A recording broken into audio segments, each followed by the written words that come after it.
Hello everyone, I'm the student of life, so let's get to learning. Today our subject is the Dusky Gopher frog, a dark-colored frog living in a tortoise burrow, also known as Lithobates Sevosus. It is time to hop into the background details. What order, family, and genus does the Dusky Gopher frog belong to? What are its physical measurements? When does this frog reach maturity? And what is its max lifespan? Are there any defining characteristics? What status does the International Union for Conservation of Nature give the creature? First, I'll cover the taxonomic information. This frog belongs to the genus Lithobates, which belongs to the family Rana, and the family belongs to the order Anura. Let's cover two fun facts about this critter. First, the frog gets its name because it takes up residence in gopher tortoise burrows. Second, there's a disagreement in the science community about whether to keep it in the genus Lithobates or to put it back in the genus Rana. If the latter, scientists give it the scientific name Rana Sevosa. It is time to get our measuring tools out. First, this 6.4 to 8.9 centimeter long frog weighs 45.4 to 150.3 grams, and the longest dusky gopher frog is 9.8 centimeters. One measures the length from the rear to the snout. Second, let's talk about age. Males mature earlier than females, becoming adults after 6 to 8 months, while females take 2 to 3 years to mature. Most frogs live 5 years, and their max lifespan ranges from 6 to 10 years. Moving on to the frog's defining characteristics. First, the frog, unlike most other frogs, has circular or oval-shaped warts. Second, it exhibits an irregular pattern of dark brown or reddish-brown to black spots. Third, the frog has rather developed dorsolateral ridges. These ridges are raised skin on its back. Fourth, the male frog's chorus comes out as a deep, rattling, snoring sound lasting about 3 seconds. Finally, the dusky gopher frog's color can be anything from dark gray, grayish-brown, or almost a solid black color. We're checking in on the IUCN designation. The IUCN Red List designates this frog as critically endangered. It is time to hop onward to the frog's range and habitat. What was its historical range and what is its modern range today? Which spots does it live in?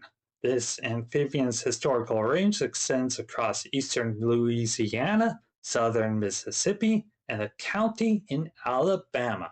Nowadays, circumstances restrict it to southern Mississippi around isolated breeding ponds, such as Glenn's Pond in DeSoto National Forest in Harrison County and Mike's Pond in Jackson County. Does this frog have different habitats it lives in over the years? The dusky gopher frog lives in gopher tortoise-made burrows, small mammal-made burrows, or stump holes within upland longleaf pine forests during non-breeding years and migrates to open canopy ephemeral ponds during breeding season. The breeding season happens after seasonal rains. Let us discuss the frog's life cycle and see what this critter starts out as. What are the frog's different life stages? Dusky gopher frogs start as eggs, part of an egg mass attached to some vegetation in the temporary pond. They hatch in their larval state, a tadpole. A tadpole has a long tail for mobility and gills to breathe underwater. After approximately 3 to 4 months, it begins its metamorphosis, where it gains lungs and legs and loses the gills and tail. This process of becoming a full-on frog can be as short as 81 days to as long as 179 days. Is it an adult by this point? No. How many of these tadpoles survive to become frogs?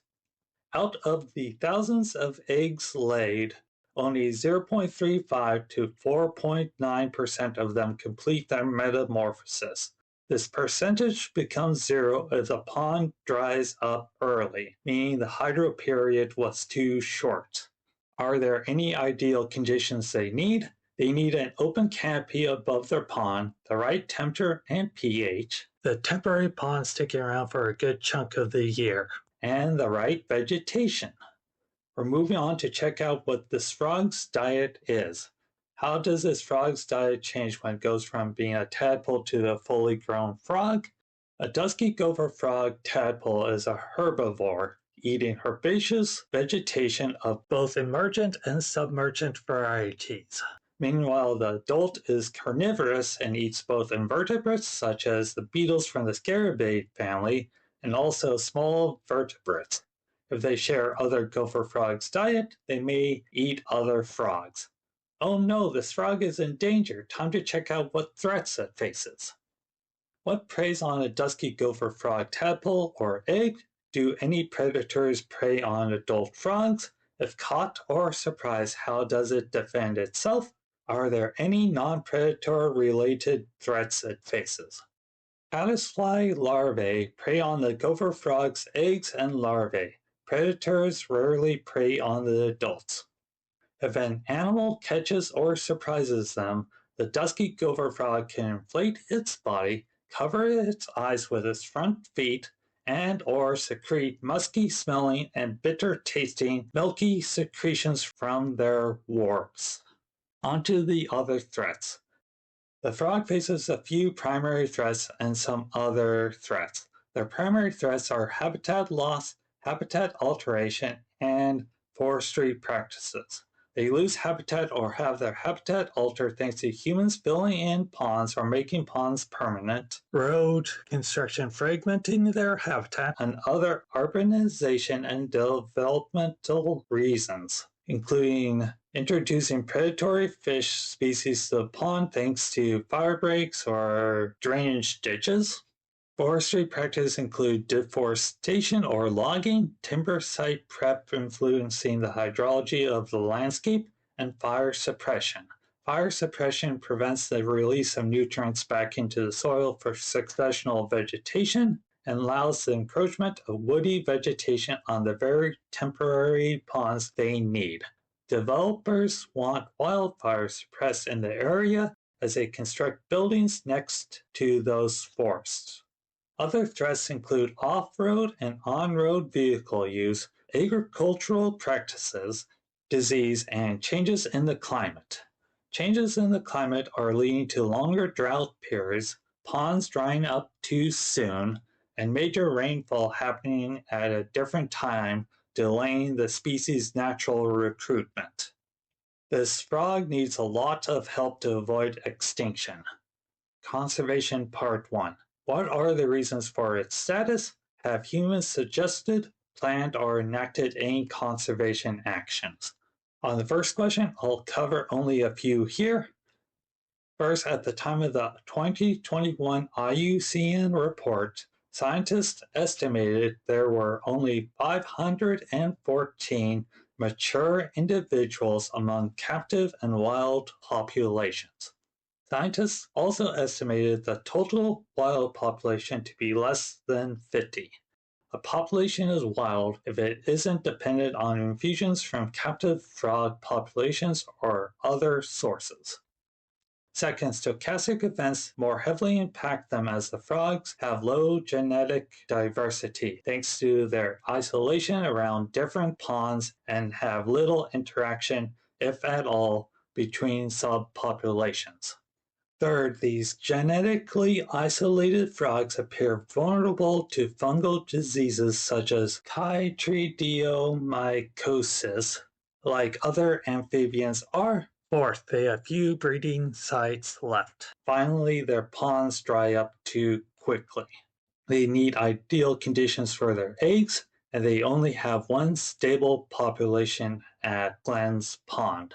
On to the second question. Scientists started raising tadpoles in captivity in cattle tanks as part of a Head Start management program, transporting these captive frogs to various subpopulations and reintroducing them at spots within their historical range, such as Old Fort Bayou Mitigation Bank.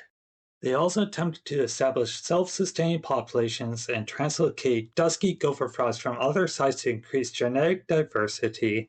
They also went about restoring habitat, preserving existing habitat, supplementing water to ponds or adding new ponds, and also suggested doing prescribed fires. This frog is still in trouble. What has the United States government done to help? Conservation Part 2. What legislative and legal actions have humans taken? How successful have conservation efforts been? In 2001, the United States Fish and Wildlife Service added the dusky gopher frog as an endangered frog in the Endangered Species Act. In 2012, after years of discussion, the United States Fish and Wildlife Service designated critical habitat in Louisiana and Mississippi. In response, Weyerhaeuser, the owner of part of the private land designated as critical habitat, sued the USFWS. After going through the court system, the Supreme Court took up the Weyerhaeuser versus Fish and Wildlife Service case in 2018. In the same year, the court voted in a unanimous 8-0 decision in limited scope in favor of Weyerhaeuser. The Supreme Court ruled that the USFWS could only designate the endangered species habitat as critical habitat and could not designate any habitat they would have to alter. The Supreme Court also sent the case back to the Fifth Circuit Court of Appeals in New Orleans, where they tested them to clarify two important points. First, the appeals court had to define the crucial term habitat, and second, they had to weigh the economic impact before deciding whether USFWS could designate the Louisiana tract of land as a protected habitat. The appeals court in 2019 ruled that the USFWS has the power to designate the potential habitat of Weyerhaeuser land by the dusky gopher frog as a critical habitat. They affirmed the district court's decision to uphold the Fish and Wildlife Service's interpretation of the ESA, applying the Chevron deference. The Supreme Court later on overturned the Chevron deference in 2024. On the statewide level, in Alabama, Louisiana, and Mississippi, their laws protect the frog in limited scope by requiring people to have a permit to kill or remove the frog.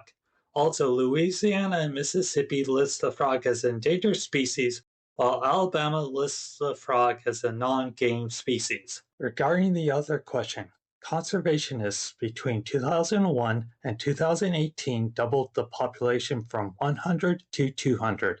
In 2021, their efforts increased the number of mature individuals to 514. The frog's population needs to continue to grow before it can be removed from the list of endangered animals. It's time for my written and visual references. I hope I helped someone learn an amazing fact today, or help to reinforce an old one. I leave you all with one last piece of advice. As the world keeps on turning, one can keep on learning. Thank you for tuning into my presentation, and goodbye.